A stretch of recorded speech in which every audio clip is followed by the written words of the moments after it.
आगामी काळात भाजपची सत्ता येईल आणि सर्वांना अच्छे दिन येतील असं विधान देवेंद्र फडणवीसांनी केलं होतं आणि माझ्या माहितीप्रमाणे फडणवीसांचे अच्छे दिन येणार असं विधान संजय राऊतांनी केलंय।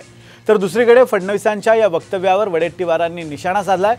भाजपची सत्ताच येणार नाही असा टोला वडेट्टीवारांनी लगावलाय। आणि एक लक्षात ठेवा, नाही असं नाही, आणि एक लक्षात ठेवा, आमच्याकडे कोण मुख्यमंत्री होईल त्यामुळे सगळ्यांनी आशा ठेवायची, हर एक के अच्छे दिन आएंगे।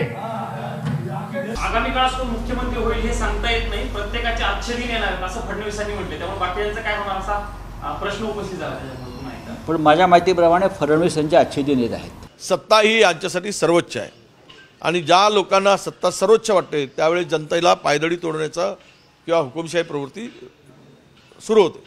आणि मला वाटतं की राज्यामध्ये तुमची सत्ताच येणार नाही तर मुख्यमंत्री कोणाचं काय ठरवत आहे? सत्तेतून बाहेर लोकांनी काढायचं ठरवलं आहे।